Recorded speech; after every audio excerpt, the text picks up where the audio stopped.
No pienso. Hay cosas que ni se pueden ni se deben pensar. Yo ordeno. Federico García Lorca ponía estas palabras en boca de Bernarda Alba. De forma genial, pero sencilla, Lorca expresaba así el principio de la autoridad que nos domina y nos llama a cuestionar su poder sobre nosotros. Desde la cortina rasgada, modestamente, hemos querido tomar esta cita de Lorca como nuestro lema. Queremos pensar, queremos debatir, pero sobre todo queremos pensar y queremos debatir sobre aquello que el poder decreta que no se puede ni se debe pensar. Por eso hemos elegido para este primer programa un tema crucial: si las bases norteamericanas en España, si nuestra pertenencia a la OTAN son ineludibles o si por el contrario nuestra dependencia militar de Estados Unidos se puede cuestionar. Nos dicen que es posible cuestionar la Constitución, azotar a los políticos corruptos, cuestionar el modelo de Estado, si monarquía o república, pero hay temas que son incuestionables: las bases norteamericanas, la OTAN y el euro. Aquello que nos amarra, que nos sujeta a la hegemonía norteamericana y a la Europa alemana. Nos dicen que si cumplimos con las reglas del juego, si las aceptamos, aquellas que garantizan su dominio, podremos jugar la partida, incluso sacar algo a cambio. Pero, ¿cuál es el precio que pagamos por ello? ¿Es posible enfrentarse a los recortes del FMI y la Troika, en definitiva, los instrumentos de Washington y Berlín, aceptando las bases norteamericanas y la OTAN? Estas y otras preguntas se las formularemos a nuestros invitados. Bueno, en primer lugar, quiero presentar y dar la bienvenida a nuestros invitados a este primer programa.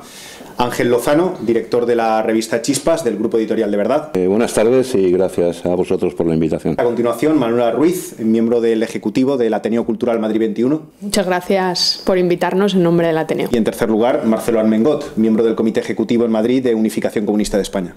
Es un placer estar aquí con vosotros. Bueno, gracias a los tres.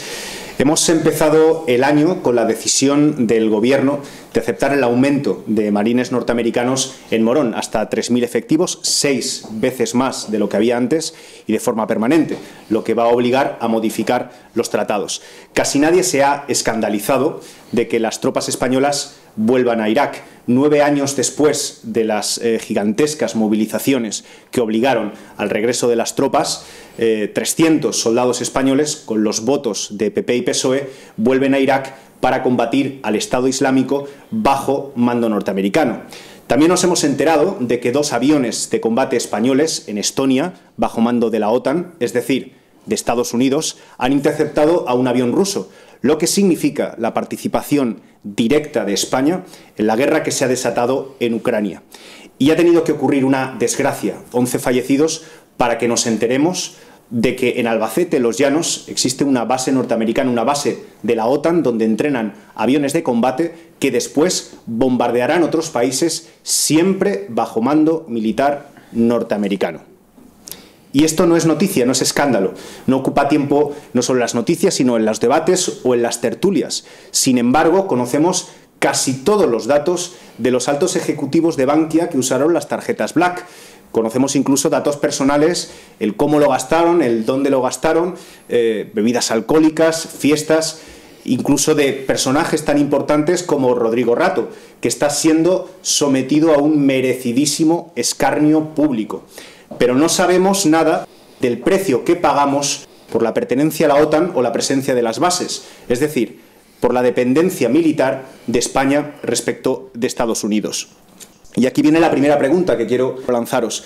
¿Existe un objetivo, extender un manto de silencio, no solo sobre el aumento de las exigencias militares de Estados Unidos sobre España, sino del objetivo de convertir a España en una nueva plataforma de intervención militar sobre otros países? Ángel.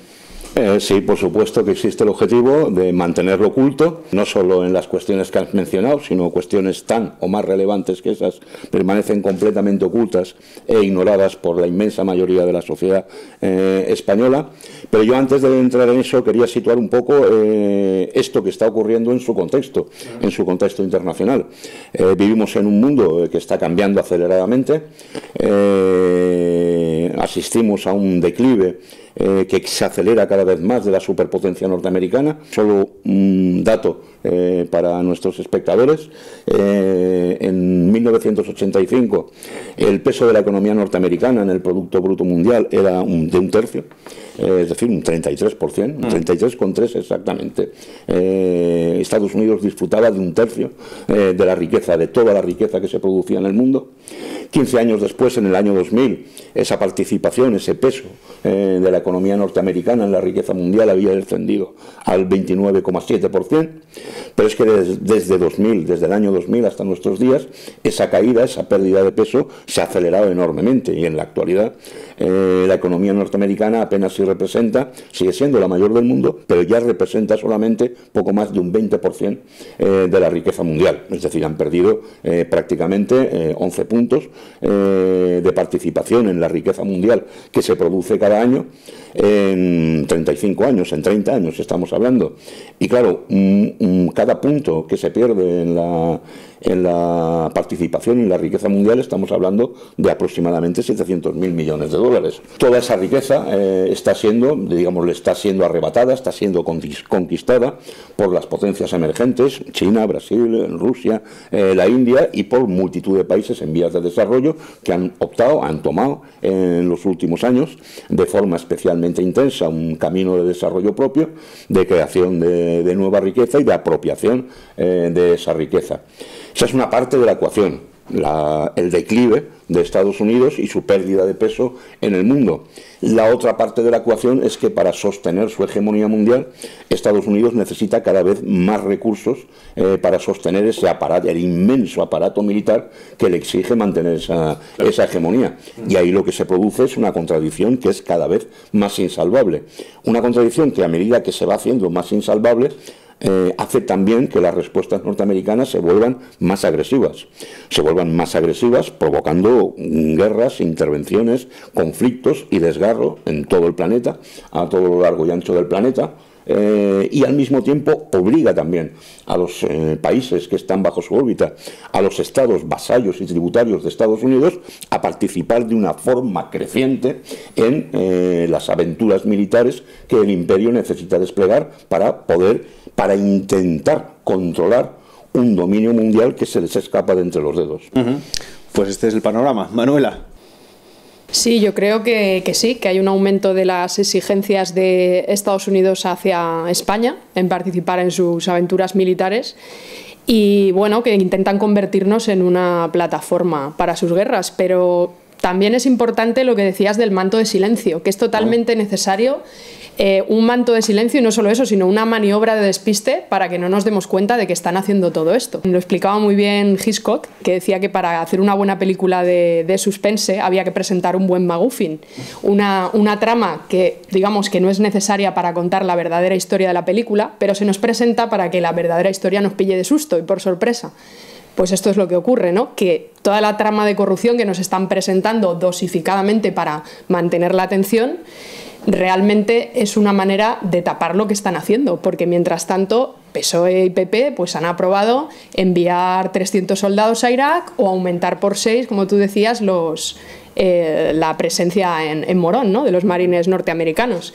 Entonces, bueno, pues es importante cómo mantienen la atención para que no nos demos cuenta de cómo aplican estas políticas, ¿no? Marcelo.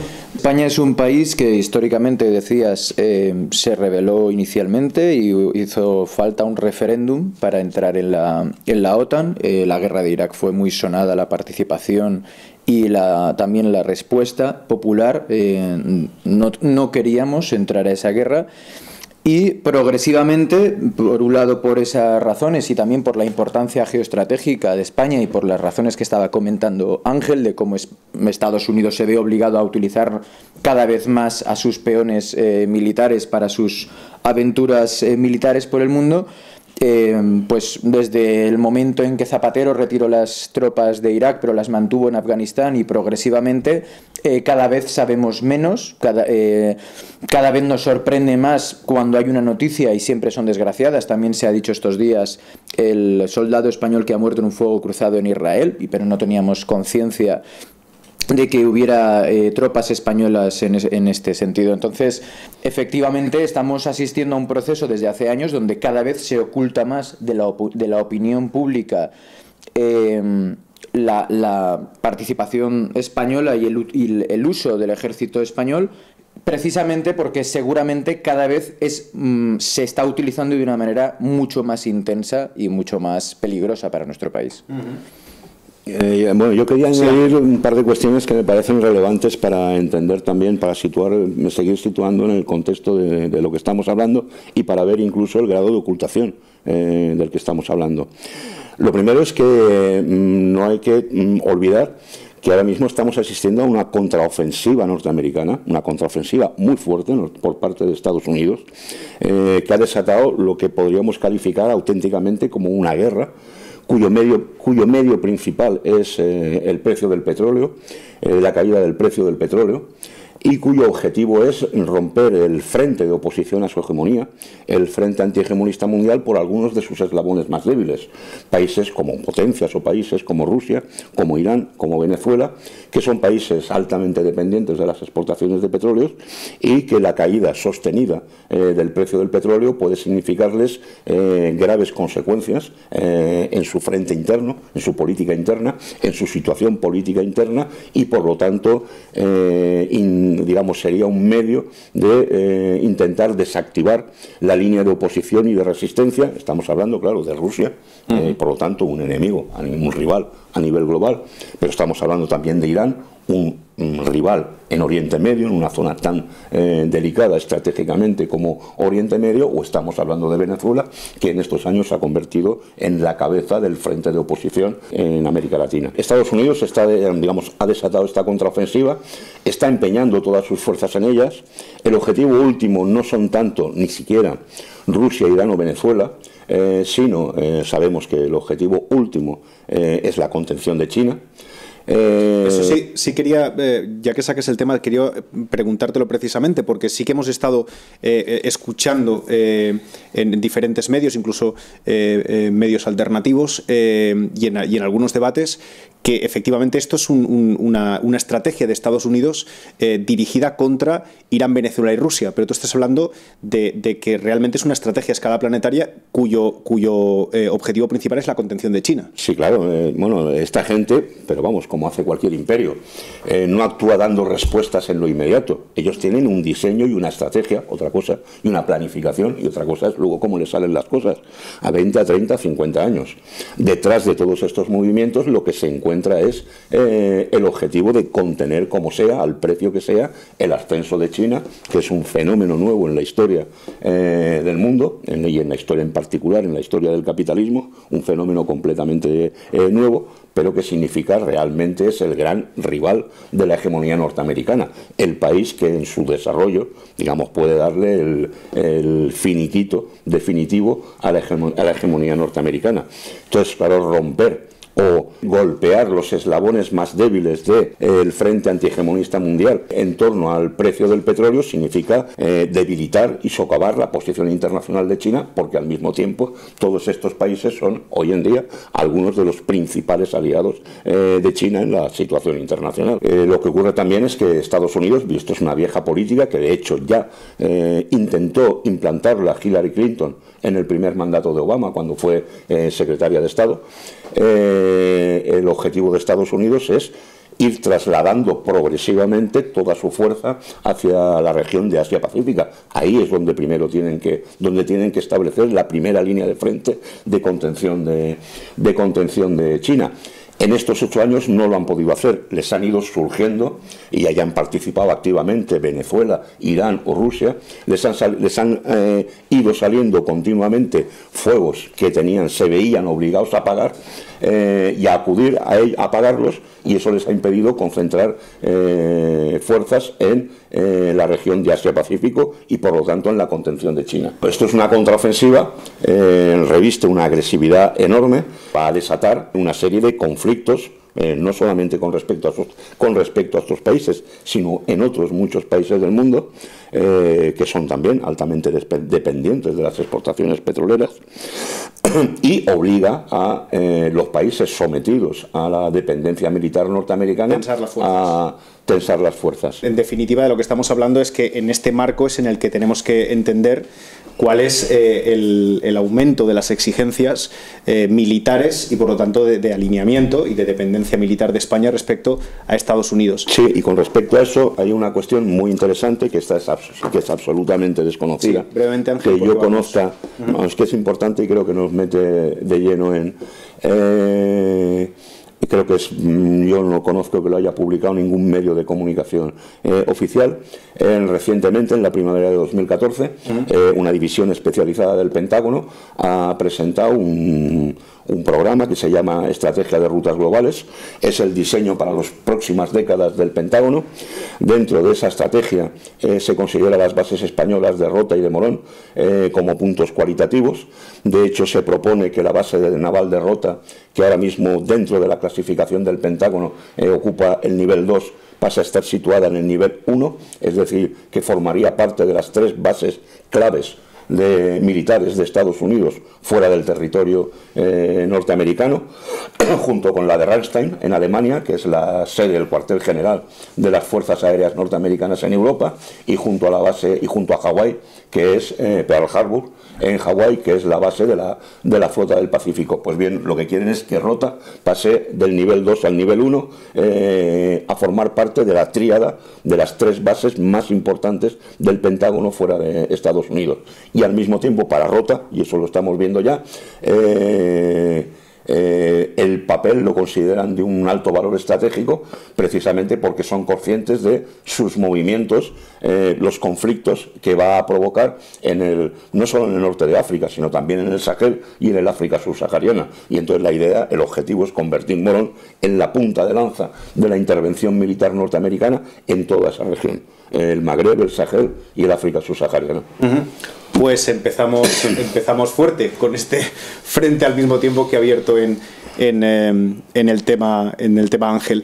Pero antes de continuar, si me permitís, vamos a dar paso a la entrevista con Javier Couso, hermano del cámara José Couso, asesinado en Irak por las tropas norteamericanas. Javier Couso es un veterano activista de las luchas sociales y de las luchas antimilitaristas en los años 80 y 90. Su posición es radicalmente contraria a la presencia de bases norteamericanas en España y a la pertenencia de España a la OTAN. Le entrevistamos en Estrasburgo, donde es eurodiputado por Izquierda Unida. Nos están poniendo en la punta de lanza de lo que es la estrategia de Estados Unidos contra Rusia y el conflicto de la energía en Oriente Medio y África contra China.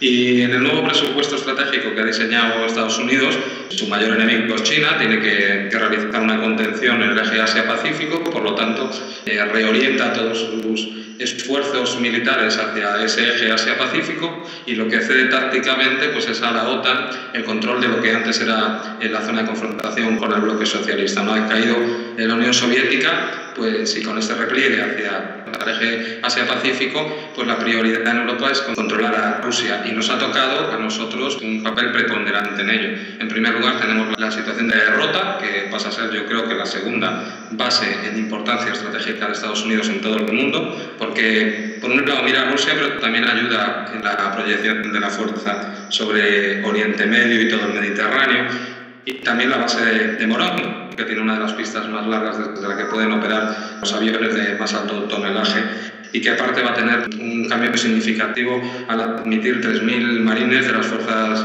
especiales para actuar en el Magreb. Lo importante de señalar es que nos gustaría que los grandes medios de comunicación informaran sobre esto y las consecuencias, de que ya hay prácticamente un principio de una guerra fría que cada día es más caliente, pero no nos lo cuentan. Lo que pasa es que ya empieza a haber gobiernos que empiezan a girar su vista hacia tener un socio fiable, confiable y preferente, que además puede suministrar a precios baratos la energía que necesitamos, como es Rusia. El gobierno de Syriza decía que iba a iniciar contactos comerciales con Rusia, con el eje euroasiático. Eso mismo dicen fuerzas incluso de la extrema derecha francesa. Por lo tanto, hay un interés claro de desestabilizar este acercamiento continental, que todos los teóricos nos enseñaron que daría mayor independencia a Europa frente al poder angloamericano, quemando Ucrania. Y así es lo que estamos viendo con la ruptura de la tregua de Minsk por parte de las fuerzas ucranianas, bombardeando sistemáticamente, algo oculto por la gran prensa, las regiones de Donetsk. Las fuerzas del Donbass han realizado pues, unas maniobras para alejar esta artillería y se ha roto la tregua, pero nos lo cuentan todo al contrario. Permanecemos prácticamente la mayoría de la población en la inopia al no tener medios de comunicación que garanticen la pluralidad y sobre todo la independencia del gran poder económico. Elisa lleva en sus planteamientos la salida de los grandes bloques militares, de más importante la OTAN, tiene una gran complicación porque tiene un gran ejército, tiene fragatas de última generación, tiene 100 y pico cazabombarderos, tiene un ejército potente que además es aliado de Israel y preferente a la OTAN, y eso lo tiene que cambiar, tendrá que hacerlo poco a poco. No le podemos tampoco exigir a un gobierno que empieza ahora, que va a tener todas las presiones del mundo del gran poder económico o militar, que lo haga de golpe. Yo espero que cumplan su palabra y, como hizo Correa, que agotó los plazos de la base de Manta para cumplir, porque había acordado otro gobierno, pero que cuando se acabó ese plazo pues hizo levantar del suelo soberano una base extranjera, como debería hacer cualquier país que quiere su soberanía, quiere defender el modo de hacer que le han indicado sus ciudadanos, no lo que tiene que hacer por parte de las indicaciones de grandes potencias extranjeras. El caso de Zapatero es paradigmático. Suspende la Constitución española, la pone al servicio de los intereses económicos, poniendo el pago de los intereses de una deuda ilegítima por encima de la sanidad o la educación de su población, y para despedirse nos pone como punta de lanza pues, de una agresión a un vecino, una proyección misilística que cambia incluso los propios tratados con los cuales se dio paso pues, a la disolución de la Unión Soviética. Es el gran ejemplo de cómo estos dos grandes partidos gobiernan al dictado y cómo, si algún día queremos tener un poco la decisión sobre nuestro país, pues debe tener un gobierno que defienda con uñas y dientes su soberanía, es decir, la capacidad de decidir por sí mismo. Bueno, continuamos con el debate y continuamos con una segunda pregunta que os quería trasladar. ¿Qué consecuencias tiene esto para nuestras vidas? Lo que está claro son las consecuencias de los recortes. Menos sanidad, menos educación, menos salarios. Pero, ¿qué supone las bases o qué supone la pertenencia de España a la OTAN? No es una cuestión de alta política que es ajena a nuestras vidas, porque hay quien dice que se puede estar en contra de las imposiciones del Fondo Monetario Internacional y aceptar y tragar con la pertenencia de España a la OTAN o con la presencia de las bases norteamericanas en España. Pero bueno, Zapatero empezó obedeciendo la llamada de Obama, donde le ordenaba los recortes, y acabó tragando con la instalación del escudo antimisiles de Bush. Y esta es la pregunta directa. Y os pregunto directamente, ¿se puede trocear la soberanía nacional? Es decir, ¿se puede avanzar en política económica mientras se mantiene la dependencia militar? ¿O por el contrario, no se puede trocear?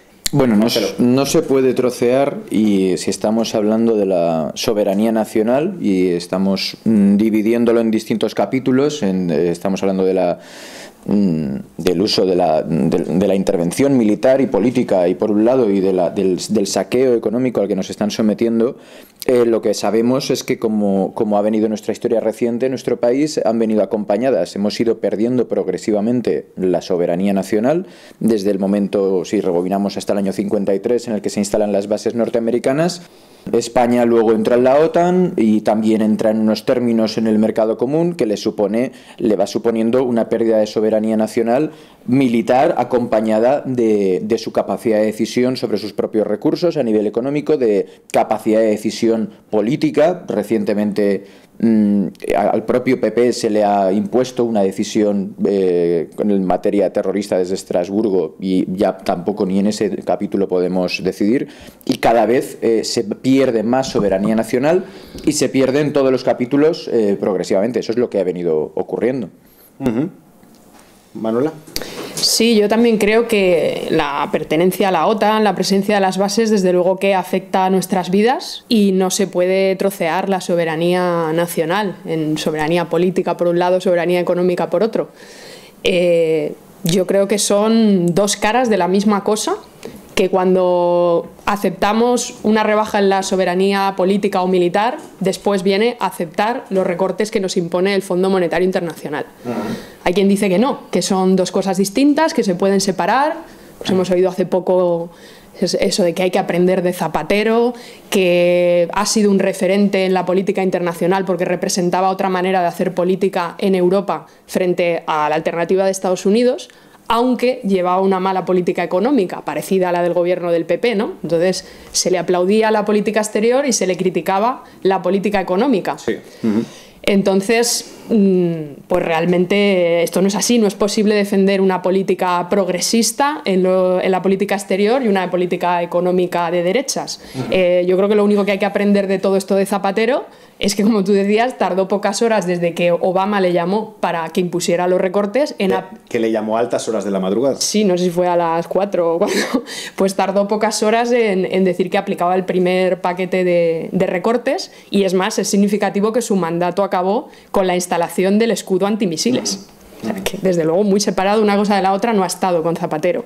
Entonces, claro, estas ideas de que se puede separar no es que sean equivocadas, ¿no?, sino que están reconociendo la mano de los Estados Unidos en las guerras en los países como Irak, etcétera, la retirada de las tropas de Irak, pero no reconocen la mano de los Estados Unidos en los recortes a la soberanía política, militar y económica que se está haciendo en España.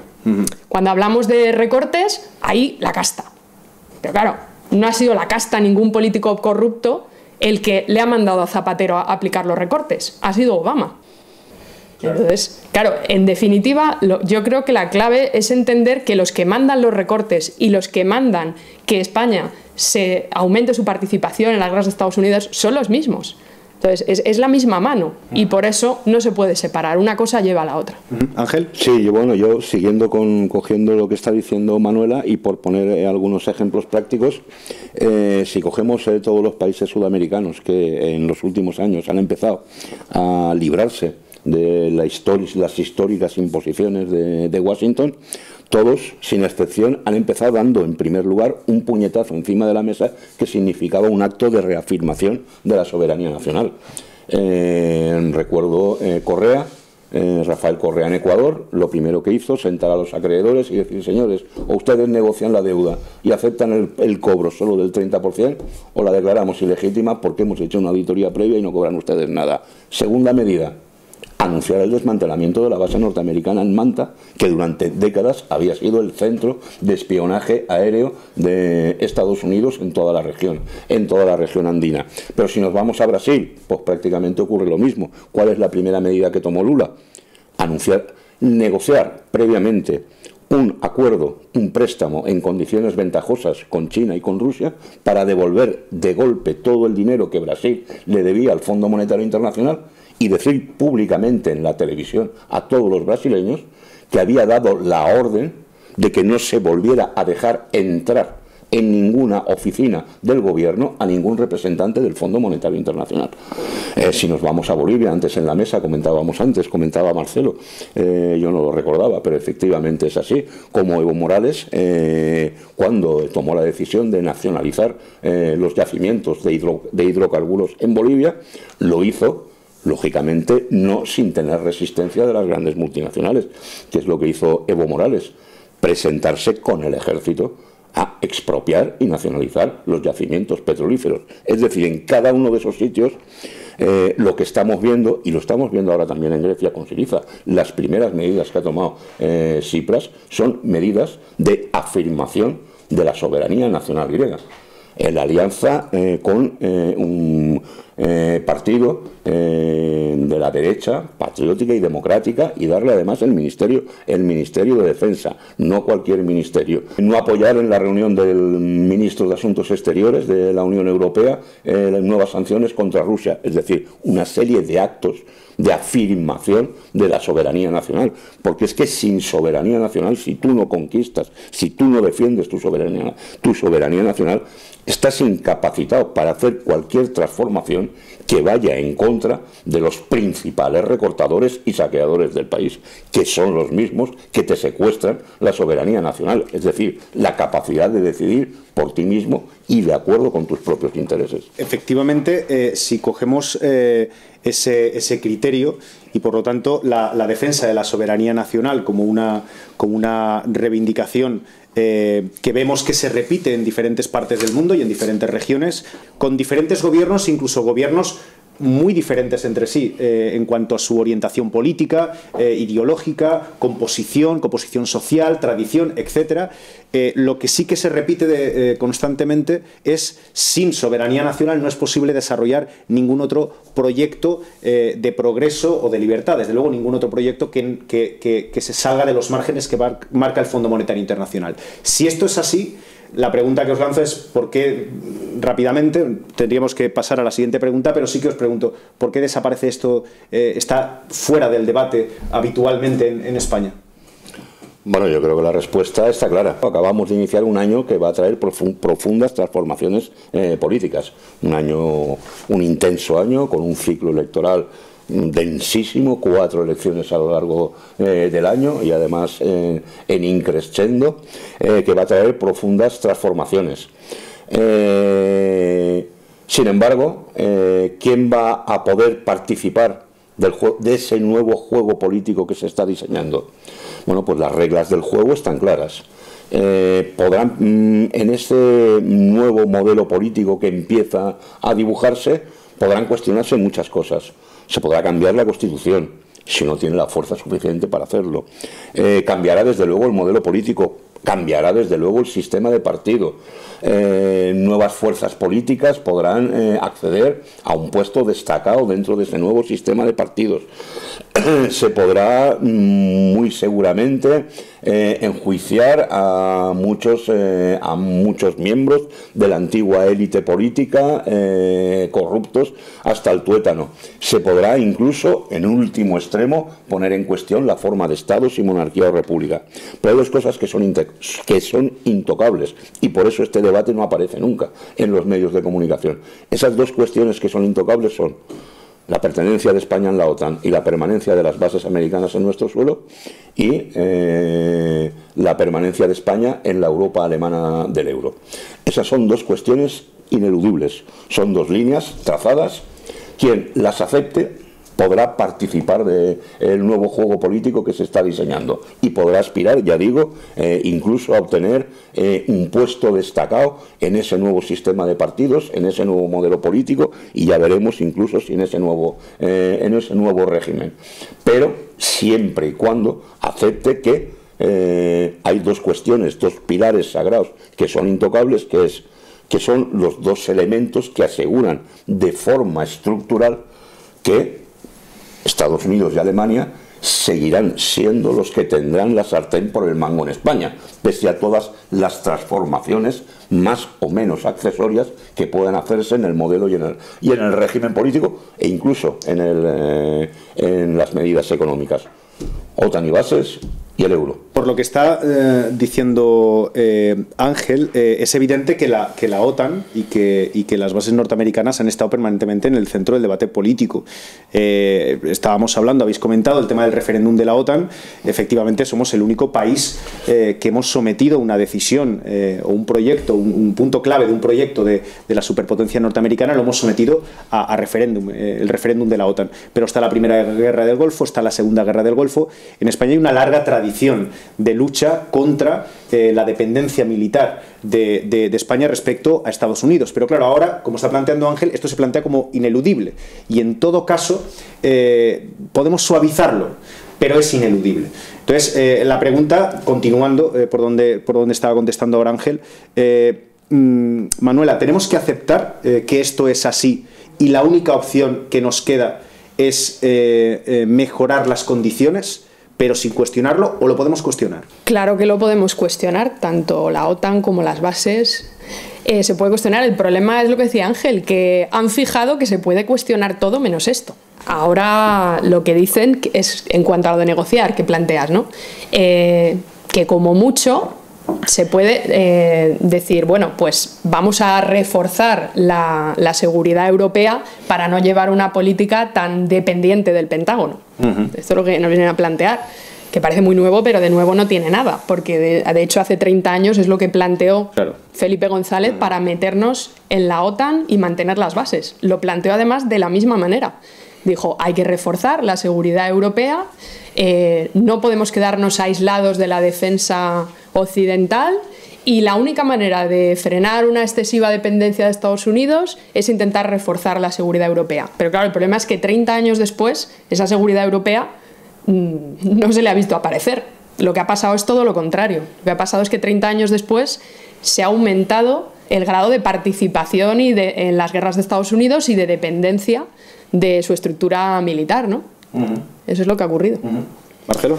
Sí, bueno, para mí es muy importante cómo lo hacen y cómo justifican los ataques permanentes a la soberanía nacional y cómo nos la van arrebatando, porque estamos hablando de instituciones internacionales y entonces todos los medios de comunicación y todos los partidos, digamos que se ponen de acuerdo en que no existe una posibilidad de defendernos o de tener nuestro propio ejército si no es integrados en la OTAN, de que no es posible tener relaciones exteriores económicas si no es integrados en la Unión Europea, pero lo que han ocultado es en qué términos y qué relación de dependencia hemos asumido y no tenemos por qué asumir al entrar en esas instituciones y cómo esas instituciones están dominadas. Entonces, convendría refrescar la memoria de en qué términos entramos en la OTAN, que antes yo creo que ha venido bien leer la pregunta, porque digamos que de un tiempo a esta parte pues hemos visto cómo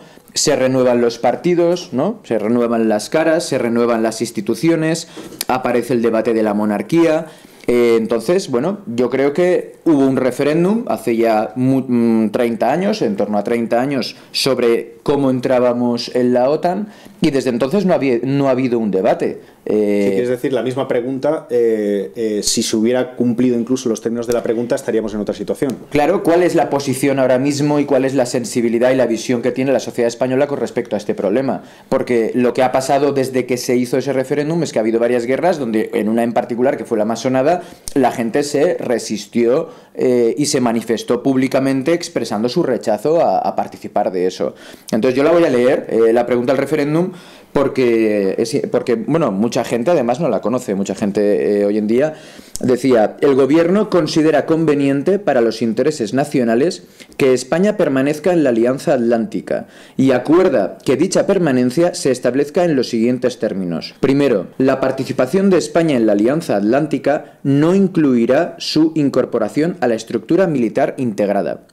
Segundo, se mantendrá la prohibición de instalar, almacenar o introducir armas nucleares en territorio español. Y tercero, se procederá a la reducción progresiva de la presencia militar de los Estados Unidos en España. ¿Considera conveniente para España permanecer en la Alianza Atlántica en los términos acordados por el gobierno de la nación? Bueno, o sea, que ha ocurrido exactamente lo contrario. Ha ocurrido exactamente lo contrario, y esto es lo que votó sí, lo que se votó que sí, con un estrecho margen. El debate sería el resultado, la campaña de la OTAN, porque evidentemente había un sentimiento mayoritario en contra de la OTAN, pero ya una vez salió el sí, si nos acogemos a esa pregunta, ha ocurrido lo contrario. Lo que tocaría ahora mismo, cogiendo la moda de renovar todas las instituciones, es cuestionar otra vez en qué términos estamos en la OTAN. Porque respecto, en este sentido, de lo que estamos hablando es de un total incumplimiento, ¿no, Ángel? Absoluto, completamente. Con respecto a la integración en la estructura militar, bueno, pues antes mencionabas tú el incidente de los 2 aviones españoles con un avión ruso en aguas internacionales, en espacio aéreo internacional. Pero podríamos añadir muchísimos más ejemplos. Por ejemplo,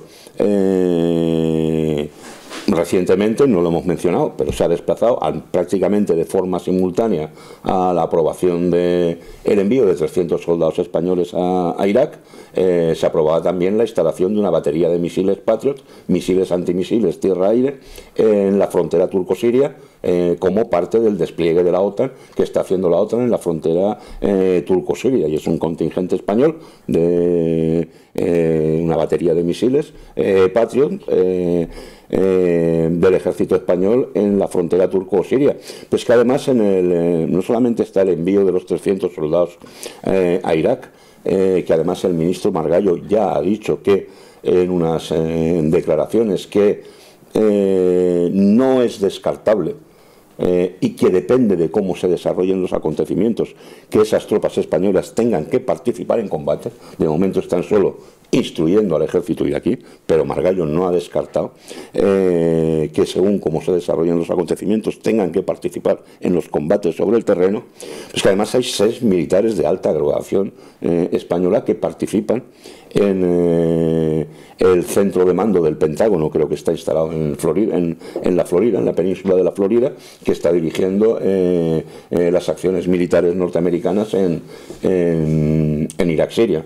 Es decir, que por lo tanto la integración en la estructura militar es absoluta y completa y cada vez mayor. Hay otra cuestión oculta o medio oculta, porque, por ejemplo, en eso especialmente fuerzas como UPyD son especialmente destacadas. El presupuesto del Ministerio de Defensa no cesa de aumentar, solo que está cada vez más repartido entre distintos departamentos ministeriales, pero que si uno saca el hilo conductor, al final todos acaban en un incremento en el presupuesto de defensa. Con respecto a las armas nucleares, como el gobierno ha renunciado a preguntar a Estados Unidos el armamento que entran en las bases de Rota y de Morón, sencillamente no sabemos si entra armamento nuclear o no en España. Y en cuanto a la reducción de las bases norteamericanas, pues ya ni te cuento lo que estamos hablando. Lo que acabamos de hablar es Rota entre las 3 bases principales de Estados Unidos y Morón, punta de lanza de la intervención militar norteamericana en África. Entonces, de conjunto, claro que esas 3 condiciones es un incumplimiento flagrante de las 3 condiciones que se votaron en el referéndum. Vale, pero ¿cuál es la alternativa que podemos dar? ¿Cuál es la respuesta? En España, el Partido Popular lo que ha hecho es responder rápidamente al gobierno de Obama. Hicieron la solicitud del aumento de la cantidad de marines norteamericanos en Morón de forma permanente, lo hicieron en diciembre, la respuesta fue en enero. Es decir, parece que la aversión de Rajoy a las decisiones rápidas se transforma radicalmente cuando lo pide Estados Unidos.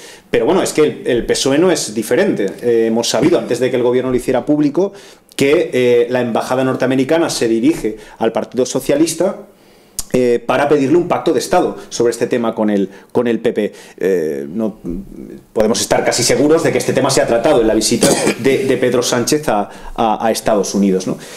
Sin embargo, lo que nos dicen es que si si España sale de la OTAN, si se retiran las bases norteamericanas en España, seríamos un Estado paria, poco menos, que nos conduciría al caos. ¿Qué es lo que hemos visto ahora mismo? Hemos visto el triunfo en Grecia de una coalición de 14 partidos que han firmado un pacto de gobierno con la derecha patriótica, que comentaba antes Ángel, y uno de los puntos más importantes de su programa es la salida de Grecia de la OTAN, la retirada de las bases norteamericanas de suelo griego y el retorno de los soldados griegos en el extranjero. No es posible una alternativa como esta, porque eso es lo que han votado los griegos, ese programa y ese punto. ¿No es posible una alternativa como esta en España, Manuela? Esta alternativa cada vez está más claro que es posible. El triunfo de Syriza y que se haya formado un nuevo gobierno que además cuenta con la derecha patriótica y democrática de Grecia, lo que pone de manifiesto es las cuestiones clave que tienen que estar presentes en una alternativa. La primera cuestión es que si se quiere derrocar al bipartidismo, es necesario formar un frente amplio. Un frente amplio que una a todas las fuerzas políticas, a todos los sectores sociales, de clase, etcétera, que son opuestos al saqueo, y no, como se nos dice ahora, formar un partido único. Es necesario un frente amplio para derrocar al bipartidismo. La segunda cuestión que creo que es clave es que el centro que se tiene que coger este nuevo gobierno es la defensa de la soberanía nacional para poder avanzar en la redistribución de la riqueza y en la ampliación de la democracia. Sin soberanía no es posible. Y en último lugar, pues que para que el conjunto de la población, la mayoría de la población, pueda apoyar un poder así, un gobierno así, es una enseñanza que tenemos que unir a todos los sectores sociales que van desde la derecha hasta la izquierda y desde lo social a lo político. Esa unidad es imprescindible. Y yo creo que decía que está más claro que nunca porque el histórico triunfo del pueblo griego ha puesto de manifiesto que estas son las enseñanzas para levantar una alternativa así en nuestro país.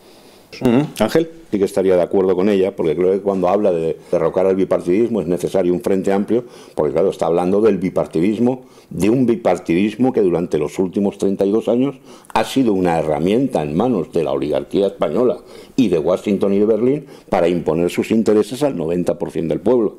Entonces, claro, derrocar ese bipartidismo, no derrocar ese bipartidismo para que los mismos oligarcas y potencias extranjeras que han estado dominando pongan otro bipartidismo o un tripartidismo o un cuatripartidismo que en sustancia sea más de lo mismo. Entonces yo creo que el problema principal o que una de las cuestiones que estamos dándole vueltas, y sería como una de mis conclusiones de ahora que creo que estamos acabando el debate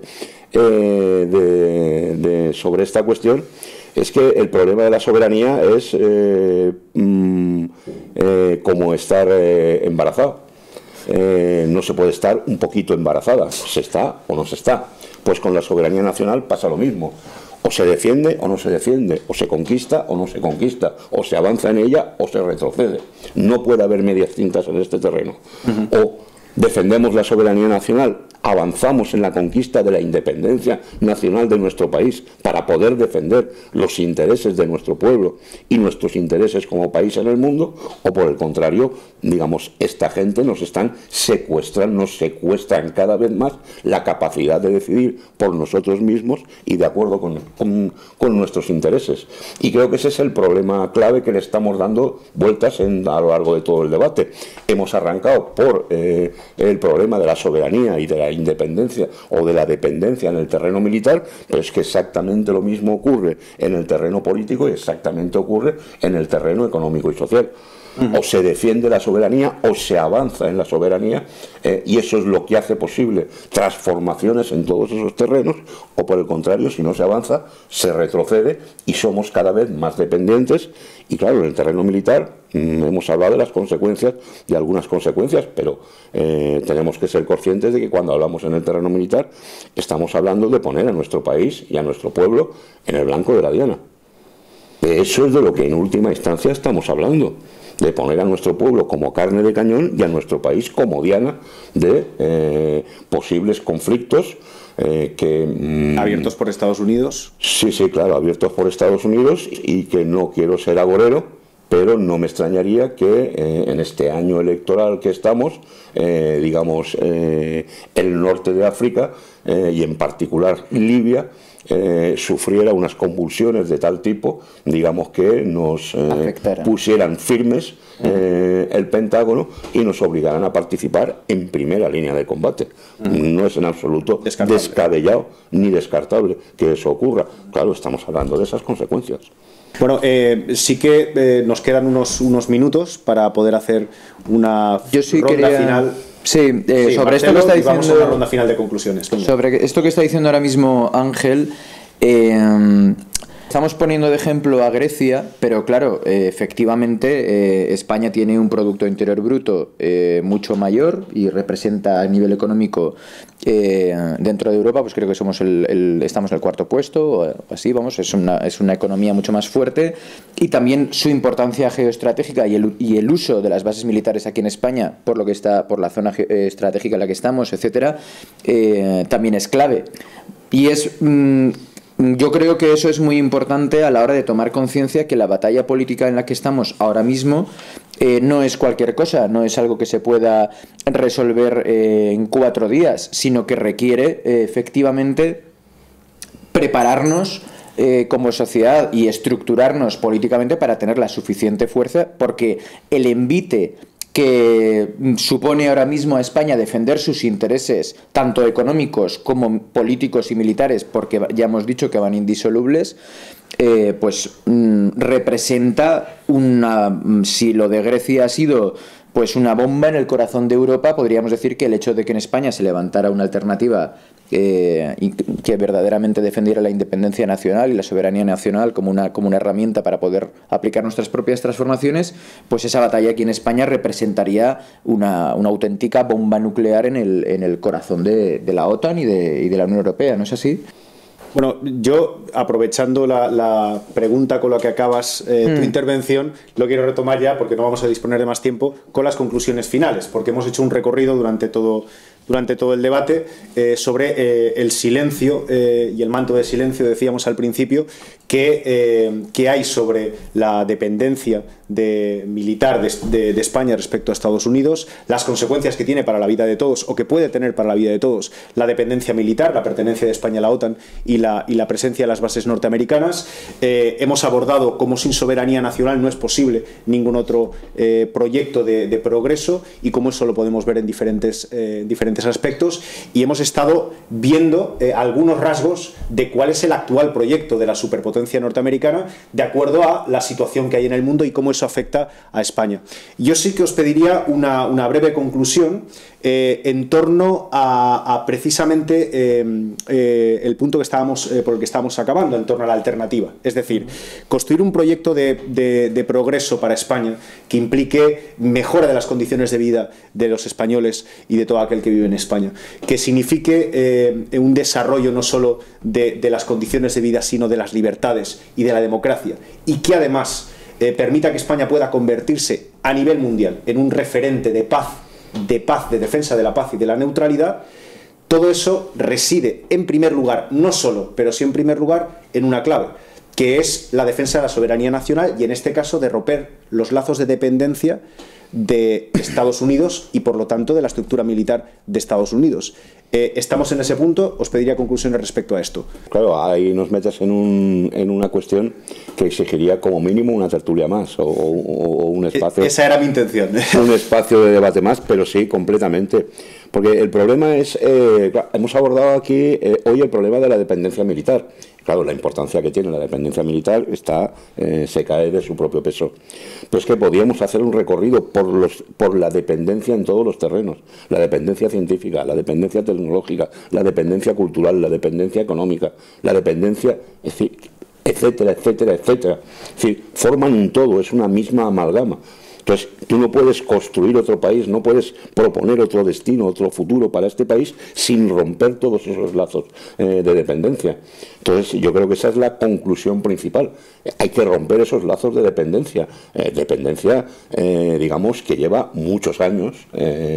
Ahora me estoy acordando de una cita que no la recuerdo textualmente, de un colaborador de Cambó, a principios de los años 20, donde planteaba que se le abrían dos futuros posibles para España, o el de aceptar sumisa la dependencia de los embajadores extranjeros, del capital extranjero, con sus periodistas comprados, con sus generales a sus servicios, etcétera, etcétera, o por el contrario, coger un camino arduo de trabajo, de independencia, de construir, decía él, nuestra propia banca, nuestra propia ciencia, nuestra propia cultura, de tal forma, digamos, que podamos desarrollarnos íntegramente como país. Y claro, eso, digamos, es un objetivo muy ambicioso. Es un objetivo por el que vale la pena luchar, y es un objetivo que necesita una herramienta política, que es el Frente Amplio del que estaba hablando antes Manuela. Yo creo que también empieza por lo que estamos haciendo en este programa, ¿no? La independencia de pensamiento. Yo sí que creo que es muy necesario. Bueno, quiero felicitar que se realice este programa de la cortina rasgada, porque creo que el objetivo es cuestionar lo que nos dicen que es impensable. Hoy en día parece que se ha transformado el sí se puede salir de la crisis a, bueno, vamos a hacer lo que podamos, vamos a hacer lo ineludible. Entonces, claro, ¿quién nos dice lo que se puede pensar y lo que no? Entonces, creo que en estos programas pues nos planteamos directamente cuáles son los intereses de nuestro pueblo y de nuestro país, y no si se puede o no se puede, porque debajo de este lema de lo ineludible, el problema es a quién sirven esas propuestas ineludibles, ¿no? Y argumentar que se puede o no se puede, pues en fin, es lo que han hecho todos los regímenes que han impuesto los intereses de una minoría, desde el régimen nazifascista de Arzayus al socialfascismo soviético. Han dicho que su poder era el único posible. Entonces estamos hartos de oírles decir eso, y hemos visto dónde han ido a parar esos regímenes, ¿no? O sea que yo creo que la independencia de pensamiento y atrevernos a pensar en qué es lo que sirve a nuestro pueblo es fundamental. Bueno, pues eso es lo que hemos intentado hoy, y lo que vamos a continuar haciendo en sucesivos programas. Desde luego, acabar agradeciéndoos la presencia, tanto Ángel Lozano, director de la revista Chispas, del Grupo Editorial de Verdad. Ha sido un auténtico placer. Manuela Ruiz, del Ejecutivo del Ateneo Cultural Madrid 21. Muchas gracias a ti por invitarme. Y Marcelo Armengot, del Comité Ejecutivo de Madrid de Unificación Comunista de España. Gracias por haber venido a la tertulia. Muchas gracias por la invitación y y muchas gracias a Aire por poder disfrutar aquí de sus instalaciones aquí en el barrio madrileño de Carabanchel. Para acabar este primer programa, os queremos ofrecer una entrevista muy singular, que consideramos de muy alto valor. Paul Craig Roberts fue subsecretario de Estado de la Administración Reagan de Estados Unidos, de ideología ultraconservadora y uno de los principales teóricos de la política económica neoliberal impulsada por Reagan. ¿Y por qué un programa de izquierdas y revolucionario entrevistamos a un personaje tan conservador? Porque Paul Craig denuncia, como no lo hacen muchos, la hegemonía norteamericana. Se opuso frontalmente a la guerra de Irak. Denunció los atentados del 11S como un autoataque permitido para justificar las guerras de Afganistán y de Irak. Y ahora nos dice que el atentado de Charlie Hebdo no tiene su origen en el terrorismo islámico, sino en una operación encubierta de Estados Unidos para someter a Francia y a toda Europa a sus objetivos. Esta es una posición a contracorriente. Lo más importante es que no la defiende un miembro de la extrema izquierda, sino un personaje que ha estado en primera línea del establishment político de la superpotencia. Hey, hello. Mr. Craig? Yes, I'm here. Well, in the first place, my name is Jordi Martinez. Pleased to meet you. Nice to meet you too. You have described Usted ha calificado los atentados contra Charlie Hebdo como una operación de falsa bandera, cuyo objetivo es apuntalar el estado de vasallaje de Francia a Washington. ¿Por qué lo afirma con tanta radicalidad? No creo que lo haya sentenciado de una manera tan firme. Solo he dicho que el ataque de Charlie Hebdo tiene muchas características de un ataque de falsa bandera. En otras palabras, estaba elucubrando cuestiones acerca de ello y las razones por las cuales estaba pensando todas esas cuestiones o haciéndome todas estas preguntas. Porque no tengo pruebas. Nadie tiene pruebas. Tenemos una versión oficial, una historia oficial. Pero tenemos un montón de versiones oficiales. Tenemos la versión oficial de que Saddam Hussein tenía armas de destrucción masiva. Tenemos la versión oficial de que Assad tenía armas químicas. Y sabemos que eran mentiras. Tenemos historias oficiales sobre Gaddafi. We've had official stories about Iranian nukes. We know those are lies. Tenemos una versión oficial sobre la invasión rusa de Ucrania. Y todo eso es mentira. Esta es otra historia oficial, con incongruencias difíciles de creer. Con Charlie Hebdo tenemos otra historia oficial, que podría ser cierta, pero tenemos enormes razones para cuestionarnos los motivos por los cuales esto ocurrió. ¿Quién se beneficia?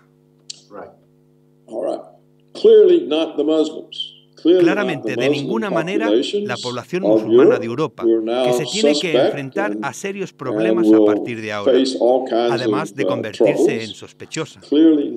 Ni tampoco a la población de Europa, que ahora tiene que soportar un fuerte estado policial. Entonces, ¿quién se beneficia? Estados Unidos se beneficia. ¿Qué hacía el presidente francés antes del ataque de Charlie Hebdo?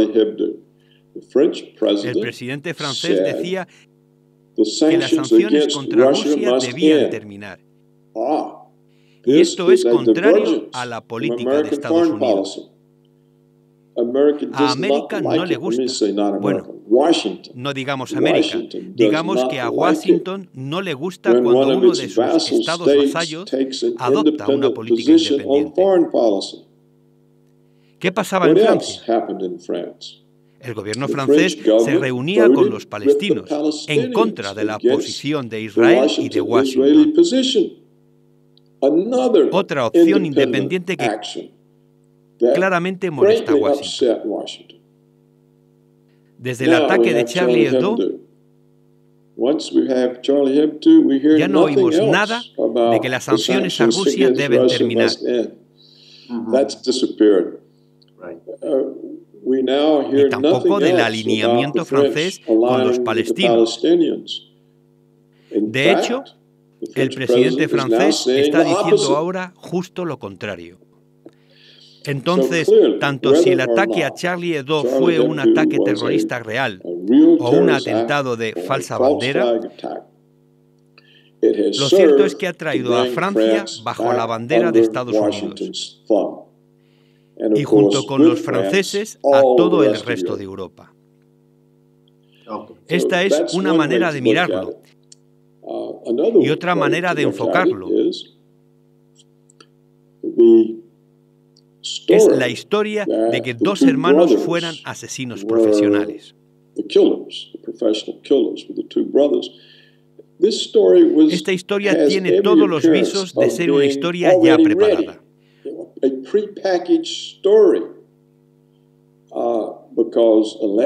Y de hecho era el momento de investigar. Sin embargo, la historia ya estaba lista, ya estaba preparada. ¿Quién estaba detrás de ellos? Era fácil haberlos capturado. No necesitaban haber sido asesinados. Es igual que el asesinato de Osama Bin Laden. No había ningún motivo razonable para matarlo. De acuerdo con la historia oficial, no hubo resistencia. No tenían armas de ningún tipo. Tú nunca matarías a la cabeza pensante de los terroristas. Por el contrario, los detendrías y le interrogarías para sacarles toda la información.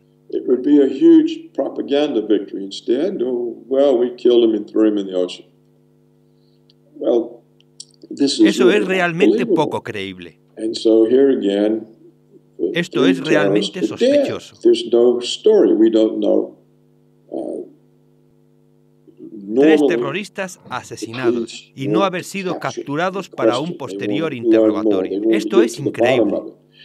Tenían toda la historia sin haberlos cogido, sin haberlos interrogado.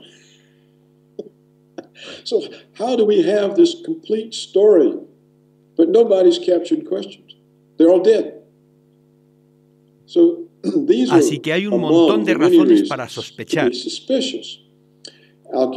Cualquiera que levante todas estas dudas, todos estos interrogantes, es automáticamente apabullado. No les escuchéis. Esto es una teoría conspiratoria. Él apoya a los terroristas. Él es un agente ruso. Y cuando tú respondes, ya, pero ¿puedes explicar esto? Te dice, no, lárgate y cállate. En los medios no hay ni una sencilla pregunta, ni un simple interrogante, porque todas estas cuestiones son sencillamente obviadas, cuando hay un montón de preguntas que deberían ser formuladas. Los medios deberían hacerse las mismas preguntas que yo me hago y que la mayoría de la gente se está haciendo.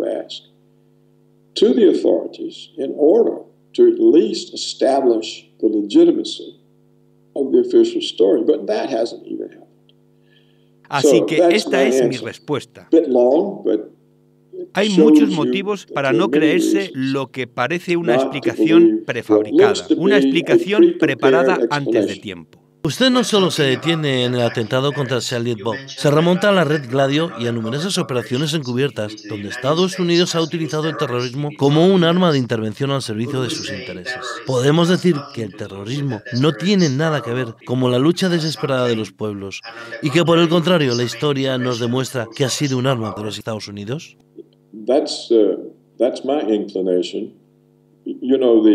A la izquierda americana le gusta creer en estos ataques terroristas, porque esta sería la demostración de que la gente ha sido presionada por Estados Unidos.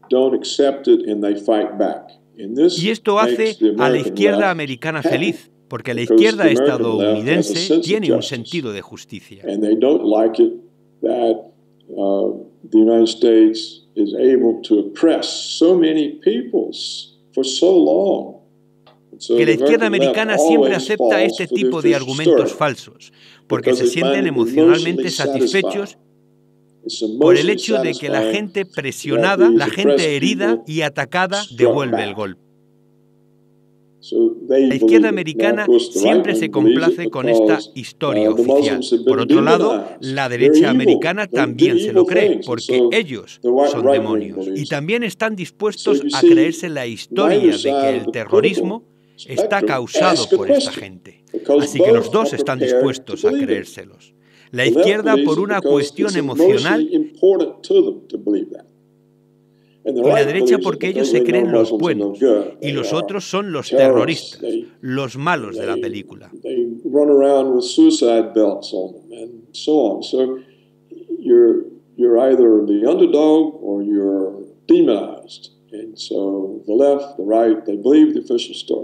Y el gobierno sabe esto, que la gente está dispuesta a creérselo, que todos se lo van a tragar.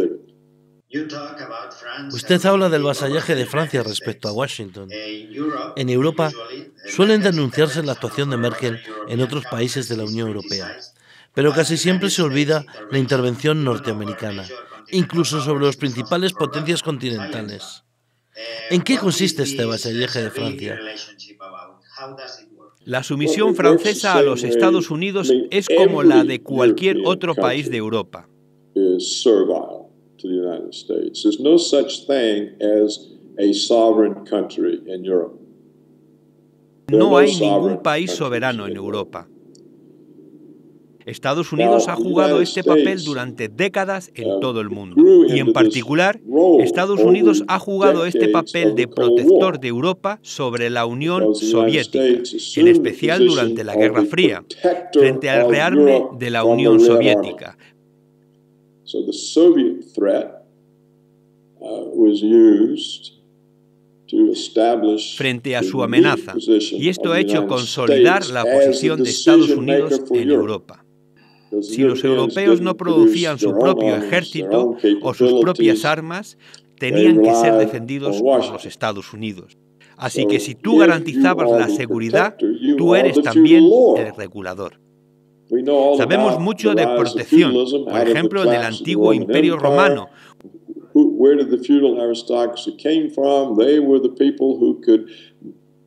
en otras situaciones históricas, donde la gente era forzada a defender al cacique local frente a ataques externos, frente a los hunos o a los húngaros, o más tarde frente a las invasiones islámicas.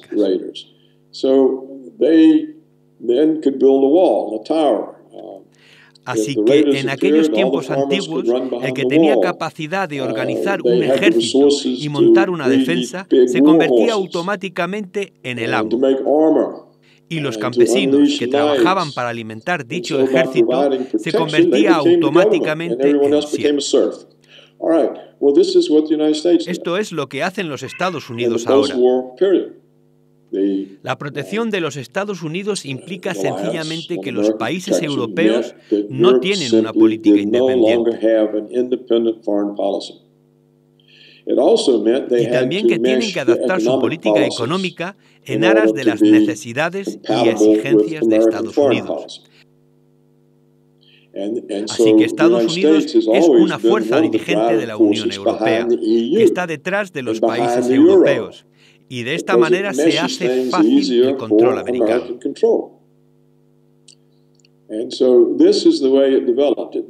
Sin embargo, Francia se resistió a esto. El general de Gaulle dijo no. De Gaulle dijo que Francia saldría de la estructura militar de la OTAN. De hecho, se tuvo que esperar hasta el año 2006 para que finalmente Francia entrara en la estructura militar de la OTAN.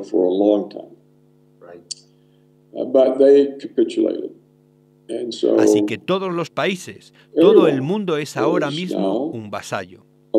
Es más, es doblemente vasallo, porque la naturaleza de la Unión Europea, los países no tienen su propia divisa, tienen la misma moneda, así que no tienen la opción de poder devaluar su divisa.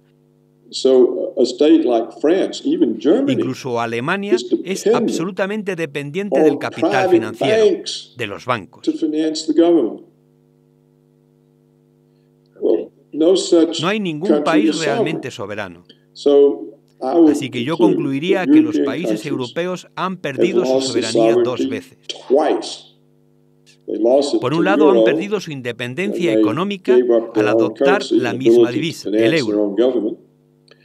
Han perdido su soberanía frente a los Estados Unidos durante muchas décadas de Guerra Fría y se han doblegado a las decisiones americanas por todas las exigencias de la guerra. Europa está acostumbrado a eso. Los gobernantes europeos no entienden y no conocen ninguna otra manera de funcionar. No tienen ninguna experiencia fuera del control americano. Es como la esclavitud. Si naces siendo un esclavo, te acostumbras al control del amo. Todos los europeos se han convertido en los esclavos de Estados Unidos. El gobierno alemán no representa a Alemania, representa a Estados Unidos. El gobierno de Lituania no representa a Lituania, representa a Washington.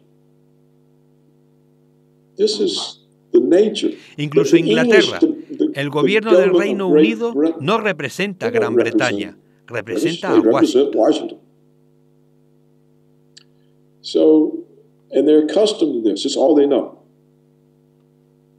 Y si intentas salirte de aquí, el castigo, las multas son horrendas, son horrorosas.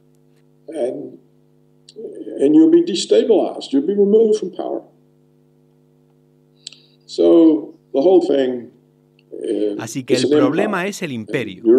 Europa forma parte de un imperio.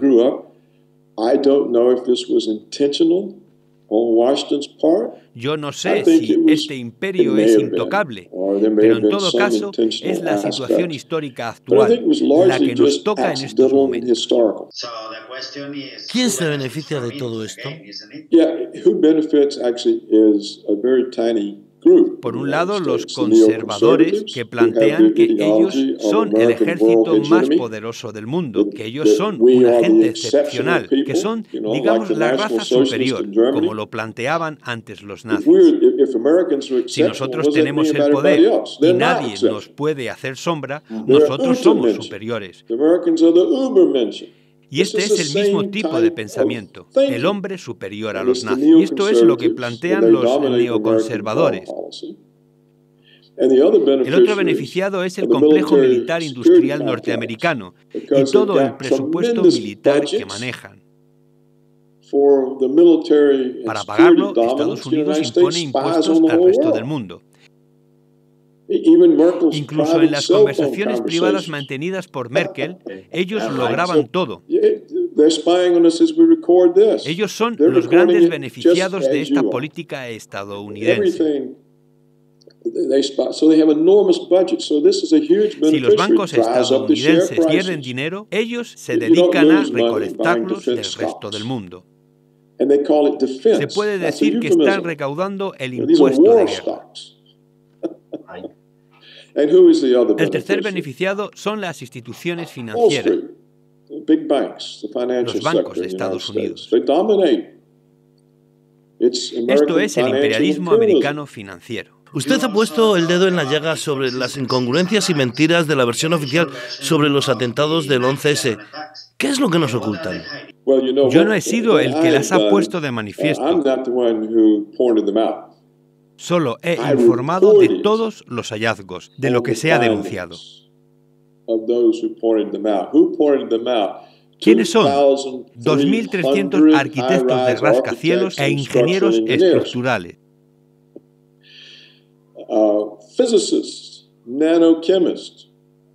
Físicos, nanoquímicos, especialmente de la Universidad de Copenhague. 120 120 policías y bomberos que estuvieron dentro de las Torres Gemelas. Todos ellos dijeron haber oído numerosas explosiones. Incluso explosiones en los subsótanos, bajo tierra. Lo aclaro, yo solo informé. Mi única observación independiente como exfuncionario del gobierno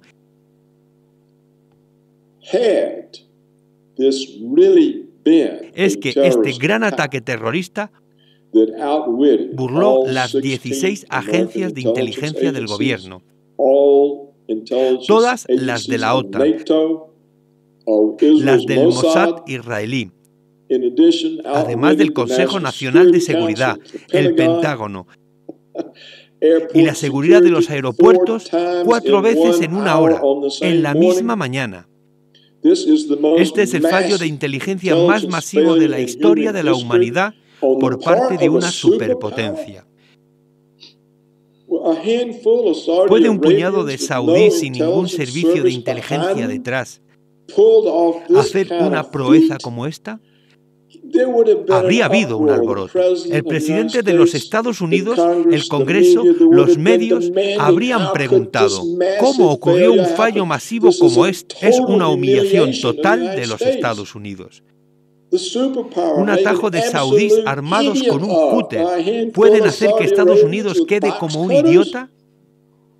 Habría habido un escándalo. Se habría puesto demandas de todo tipo para que fueran investigados. En vez de eso, la Casa Blanca rechazó toda investigación durante un año. Las pruebas fueron destruidas. No hubo ninguna investigación.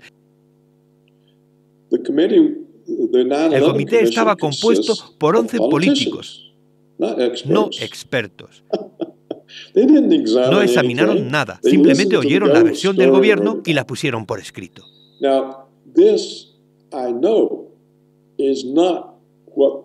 Yo sé que esta no es la respuesta que se esperaría del gobierno americano a un exitoso ataque terrorista. Si esto fuera lo que pasó el 11S, no es posible. No rodó ninguna cabeza, nadie tuvo que rendir cuentas. Y eso fue el mayor fallo de inteligencia de la historia. Y, otra vez, ellos ya tenían la explicación. Justo como en el ataque de Charlie Hebdo. Tenían la explicación sin ninguna investigación. Siempre se encuentra un pasaporte entre las ruinas. Esta es mi única observación. Es sospechoso. Y llegamos otra vez a la cuestión de quién se beneficia.